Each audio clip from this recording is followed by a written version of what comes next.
E aí, gurizada, beleza? Quem fala é Michel e vou reagir a curiosidades sobre filmes aleatórios que você precisa saber. 18. Do canal Cine Detalhes. Vamos ver qual é que é, gurizada. Você sabia que em O Homem de Aço, segundo o diretor Zack Snyder, antes de confirmar Henry Cavill no papel de Superman, os produtores o colocaram no clássico traje usado por Christopher Reeve em Superman de Pô, que afo, 1978, com azul mais claro e a famosa sunga vermelha. Mesmo ficou uma chave. ninguém achou engraçado. Snyder disse que, naquele momento, soube que Cavill era a escolha certa para o papel. Cavill recusou tomar esteroides para ganhar massa muscular e também não permitiu retoques digitais em seu corpo na série. É uma pena que esse filme do Superman, ele foi muito... Tipo assim, o Superman não era pra ser tão... Tipo, tá cara de vilão, cara de ruim, entendeu? Sem expressão. Não sei se é o Henry Cavill aí, Kevin, sei lá o que não tem expressão, cara. Mesmo ele fazendo, malhando, não sei no que, ficando forte, o caramba, a expressão dele parecia que tava morto, cara. Sem camisa. Para ele, usar truque seria desonesto com o personagem. Pô, uma bomba. E seu objetivo era realmente levar seu corpo ao limite, criando um físico digno de interpretar o Superman. De acordo com o roteirista David S. Goyer, o uniforme do Superman neste filme é, na verdade, uma espécie de roupa de baixo. Em Krypton, todos usam armaduras por cima desses trajes, mas como Clark é um refugiado, ele não tem esse equipamento, o que o deixaria vulnerável em seu planeta de origem. Ainda segundo Goyer, o grande tema do filme é o primeiro contato. A proposta era tratar o Superman não como um herói de quadrinhos, mas como um alienígena real. Se o mundo descobrisse sua existência, isso seria o maior evento da Ia história ficar uma loucura, a gente ficar apavorado. Se ele existir, mudaria tudo no planeta. Pior que é. Você sabia que em Korra, Daniel Kaluuya conseguiu o papel principal na hora após uma audição impressionante? Segundo o roteirista, produtor Pois é, e baita diretor filme, Jordan baita Peele, filme. Kaluuya fez cerca de 5 versões de uma cena crucial, aquela em que o personagem precisa chorar. E em todas, a lágrima caiu no mesmo momento exato. Foi tão perfeito que não houve dúvidas na escolha. Quando perguntaram ao Peele se a Universal Pictures queria uma continuação, ele respondeu: claro que sim, foi a primeira coisa que disseram, vamos fazer uma sequência? Mas ele deixou claro que só toparia se fosse algo realmente bom. Estou aberto à ideia, mas não faria só por dinheiro. Se for algo que supere o original e fizer sentido, aí sim. Uma das cenas mais marcantes do filme, quando o personagem Walter corre em direção ao Chris e também a câmera em alta velocidade, foi, segundo Peele, uma referência ao poder da profundidade no cinema. Ele se inspirou em filmes como Intriga Internacional e explicou que alguém correndo na sua direção causa uma reação física no espectador. E por fim, Jordan Peele contou que escreveu mais de 200 versões do roteiro até chegar na versão final que ganhou o Oscar de melhor roteiro original. Porra! Você sabia que em Anjos da Lei, Eu amo esse filme. recusou o papel 2 vezes antes de finalmente aceitar participar do filme? Quem o convenceu foi Jonah Hill, que já estava envolvido no projeto desde o início. Jonah Hill perdeu mais de 18 quilos para viver seu personagem, já que tanto ele quanto Tatum precisaram realizar várias cenas de ação intensas e fisicamente exigentes. A atriz Emma Stone chegou a ser considerada para o papel feminino principal, mas teve que recusar por conflitos na agenda com as gravações de O Espetacular Homem-Aranha. Em um momento do filme, o personagem de Dave Franco diz que não confia em Jenko, Channing Tatum, porque ele parece ter 40 anos. Na verdade, Tatum é apenas 5 anos mais... Cara, vou te dizer que o Channing Tatum, pra mim, sempre parecia novo. Agora que ele tá velho.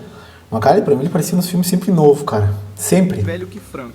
Quando Schmidt e Jenko se infiltram como irmãos, usam o sobrenome McQuaid. Esse é um aceno direto à série original Anjos da Lei de 1987, Pô, não vi essa onde série. os personagens Hanson e Penhall frequentemente se passavam pelos irmãos McQuaid durante missões. O personagem de Johnny Depp aparece comendo pasta de amendoim, o que é uma piada interna. Durante a série original, Depp sugeriu que seu personagem tivesse uma mania de sempre comer pasta de amendoim, mas a ideia foi rejeitada. No filme, isso finalmente foi colocado como uma homenagem à sugestão dele.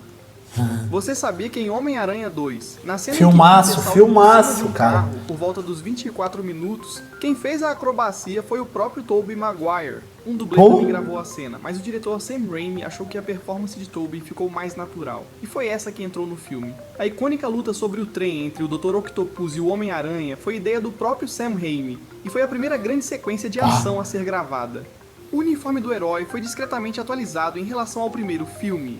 O figurinista James Exon deixou as cores mais vivas e o emblema da aranha com traços mais refinados. A roupa de músculos A por roupa baixo top. passou a ser feita em partes, facilitando os movimentos. Além disso, o capacete usado por Tobey sob a máscara foi melhorado, com uma mandíbula falsa que dava mais naturalidade aos movimentos e lentes magnéticas nos olhos que podiam ser retiradas com mais facilidade. Na cena em que a Tia May é sequestrada e depois ajuda o Homem-Aranha, a atriz Rosemary Harris fez todas as cenas de ação pessoalmente. Se você observar bem o apartamento de Peter, verá uma foto da Mary Jane tirada pouco antes dele ser picado pela aranha. A imagem simboliza seu último momento de inocência antes de sua vida mudar completamente. As filmagens precisaram ser pausadas por 8 semanas para construir o esconderijo do Dr. Octopus no pier.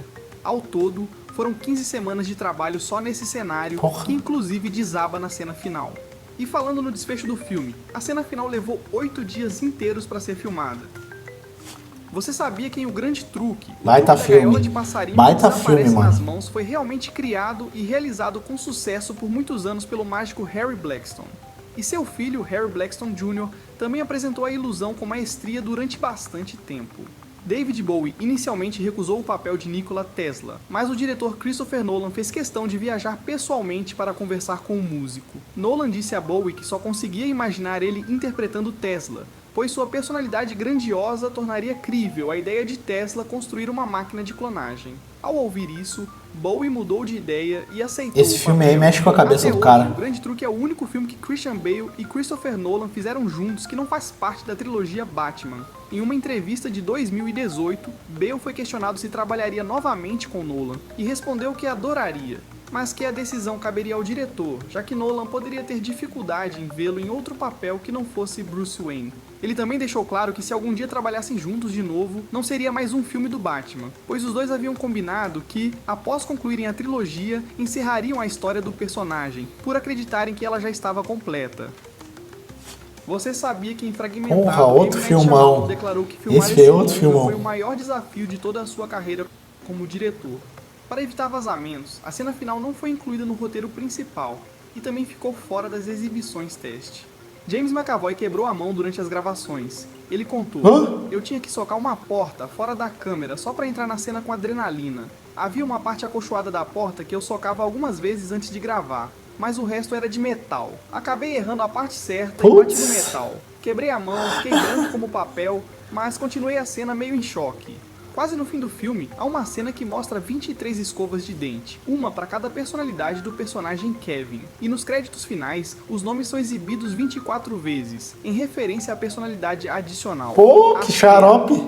Segundo Anya Taylor-Joy, o beijo entre sua personagem e a de McAvoy foi seu primeiro beijo em cena. Foi uma situação bem esquisita porque ele estava interpretando um menino de 9 anos, e eu estava de olhos bem abertos durante...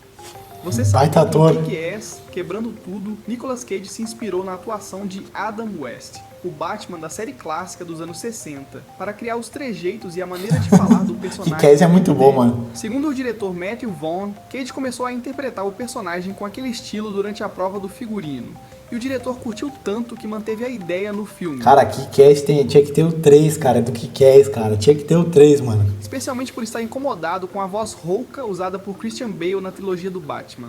Antes de fechar com a Lionsgate, os produtores tentaram vender o filme para vários outros estúdios, mas todos impuseram a mesma condição. Só aceitariam se a personagem Hit Girl fosse cortada ou tivesse pelo menos 19 anos. Matthew Vaughn queria fazer um filme de super-heróis sem filtros, com muita violência e liberdade criativa. Por isso decidiu não fechar financiamento com estúdios grandes, para evitar interferências e sugestões indesejadas. A atriz Chloe Grace Moretz treinou intensamente em uma escola de circo em Toronto antes das gravações, para conseguir fazer a maioria das suas cenas de ação sem dublê. O ator Christopher Mintz-Plasse, que interpretou Red Mist, inicialmente fez teste para ser o protagonista Kick-Ass. Graças a Deus não foi. Um carro com câmbio manual para poder pilotar o Mist móvel no filme. Depois das filmagens, ele confessou que acabou esquecendo tudo. O papel de Big Daddy quase foi de Brad Pitt, que é amigo próximo do diretor Matthew Vaughn. No entanto, Pitt preferiu aceitar o convite para participar de Bastardos Inglórios. E diferente do filme, na HQ o Kick-Ass não fica com a garota no final. E esse foi mais um Curiosidade sobre filmes aleatórios. Se você gostou do vídeo, deixe seu like e se inscreva no canal. E deixa aí nos comentários qual filme você achou mais interessante. Valeu! Cara, daí... Cara, todos pra mim são... Todos aí maravilhosos. Tá, Superman mais ou menos. São o Corra, Anjos da Lei pra mim é top. Homem-Aranha 2, nem... Ali o Truque de Mestre ali. top. O fragmentado. O Kick-Ass eu amo, cara. Eu amo esse filme. O Kick-Ass é muito top, cara. O Brad Pitt ia ser o cara, vai, ia ser muito top, mano. Pô, só curiosidade top, mano. Só bagulho top, mano. Pode crer, cara. Pô. Então isso aí, gurizada. Até a próxima. Falou e fui.